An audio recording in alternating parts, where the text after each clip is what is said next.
NSG के पूर्व commando Rameshwar चौरान जननायक जनता party छोड़कर सेक्टर 14 स्थित गोविंद पैलेस में आम आदमी पार्टी के सांसद सुशील गुप्ता के नेतृत्व में आम आदमी पार्टी में शामिल हो गए। इस मौके पर आम आदमी पार्टी के सांसद सुशील गुप्ता ने सबसे पहले वाल्मीकि जयंती के उपलक्ष्य में महर्षि वाल्मीकि की प्रतिमा पर पुष्प अर्पित किए और उसके बाद कमांडो रामेश्वर चौरान को टोपी पहनाकर आम आदमी पार्टी में शामिल किया।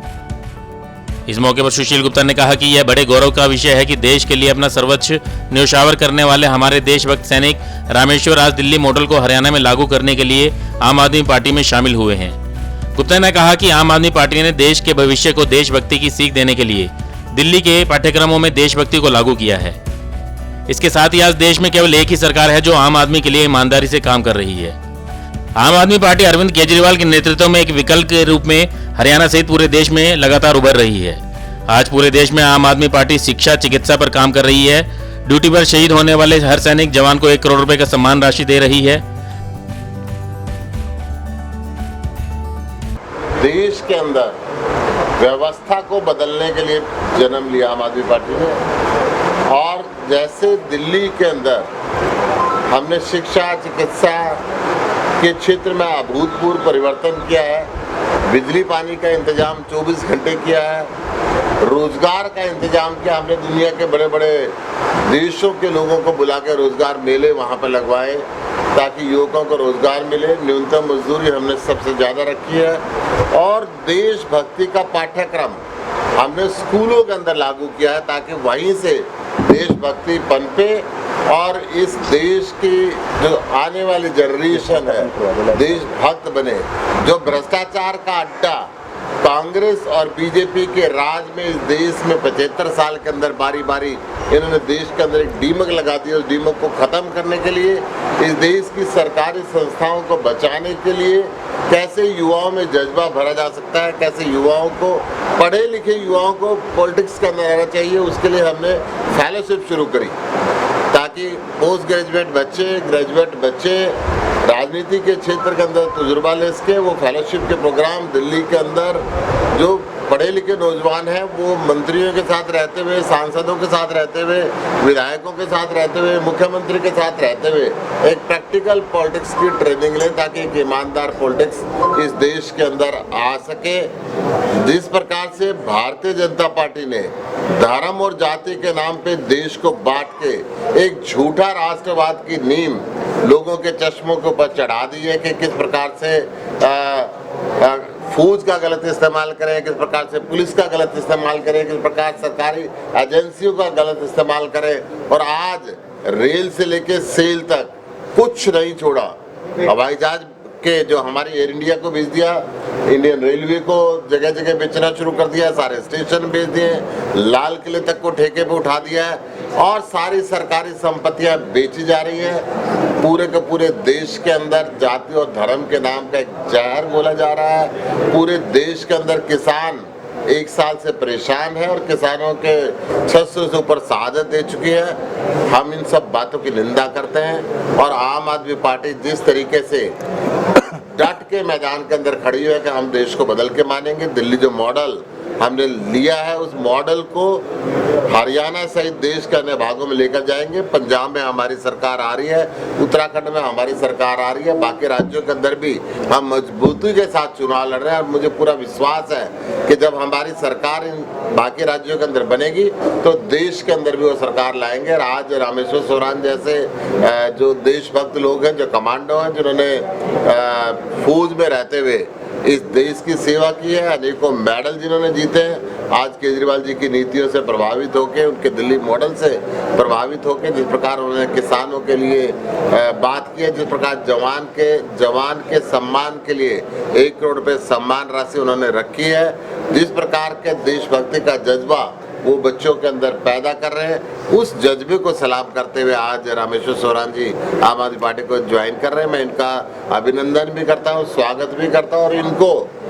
मैं वेस्ट जोन का संगठन मंत्री की जिम्मेदारी दे रहा हूं ताकि पूरा संगठन मिला के चला सके। और मुझे पूरा विश्वास है कि रामेश्वर चौरान जी संगठन के लिए काम करेंगे। हमारे पूरी की पूरी 21 विधानसभा है, 21 विधानसभाओं के अंदर पूरा जोर लगा के संगठन को मजबूती से बनाएंगे। लक्ष्य जी हमारे जून के संयोजक हैं, हमारे जिले के संयोजक यहाँ पे संजय बूरा जी बैठे हुए, और सभी जितने भी साथी बैठे हुए, हम सब मिलकर संगठन को और मजबूत करेंगे। जो संगठन हमारा विधानसभा से लेके ब्लॉक स्तर पर आकर और वार्ड स्तर पे बन रहा है, उसको हम बूथ स्तर तक लेके जाएंगे, ताकि मजबूती के साथ हम दिल्ली मॉडल हरियाणा में ला सकें। आम आदमी पार्टी में शामिल होने पर कमांडो रामेश्वर चौहान ने कहा कि आज वह बेहद खुश हैं कि वह समाज में शानदार बदलाव कर रही आम आदमी पार्टी से जुड़ रहे हैं। इससे पूर्व उन्होंने तानाशाही सरकार को रोकने के लिए जेजेपी पार्टी के लिए हिसार लोकसभा में स्टार प्रचारक के रूप में भी कार्य किया, परंतु जेजेपी पार्टी ने उन्हें धोखा देते हुए जिस दल के खिलाफ वोट मांगा उसी दल की गोद में जाकर बैठ गए। आज जेजेपी के नेता किसानों को प्रताड़ित होते हुए देख रहे हैं और किसानों और सरकार के बीच में एक दीवार की तरह बने हुए हैं। उन्होंने कहा कि समाज सुधार के रूप में राजनीति के लिए आम आदमी पार्टी ही अंतिम पार्टी होगी। मेरे लिए बड़ी खुशी की बात है कि मैं एक ऐसे परिवार के अंदर शामिल हो रहा हूँ आज, जहाँ पे मेरी विचारधारा यानी कि आइडियोलॉजी की बात करते हैं वो मैच करती है स्पष्ट रूप से। क्योंकि 2014 में मैंने वीआरएस लिया था, सेना से सेवा के लिए मैंने वहाँ से टाइम ले लिया कि अब मैं सिविल के अंदर यानी कि हमारे देश के अंदरूनी हालात देखते हैं क्या चल रहा है यहाँ पे। तो 2014 से लेकर के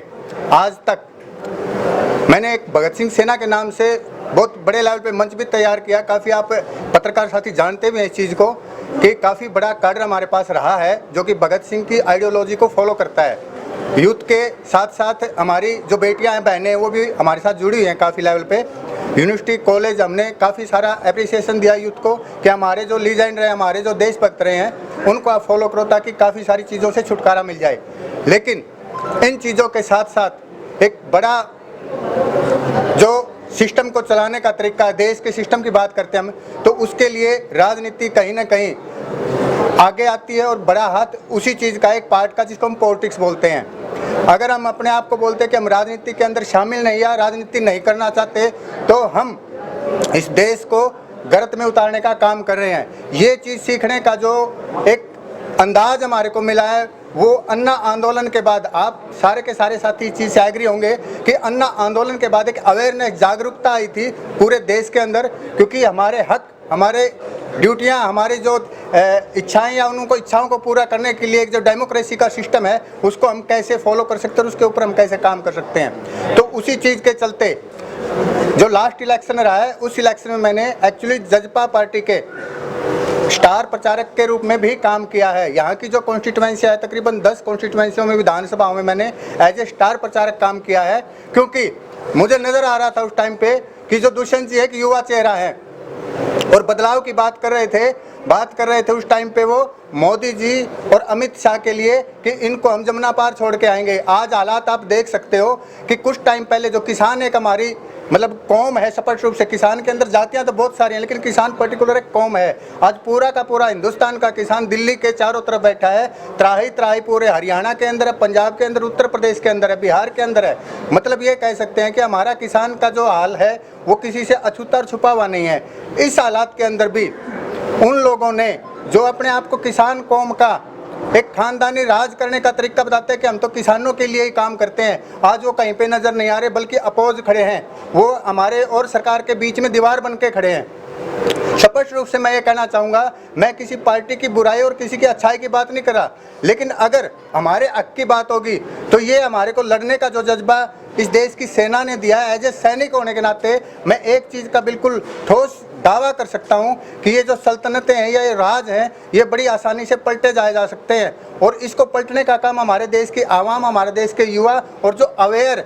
जागरूक और एजुकेटेड लोग हैं वो करेंगे। इसका एक बड़ा रिजल्ट ये है कि आज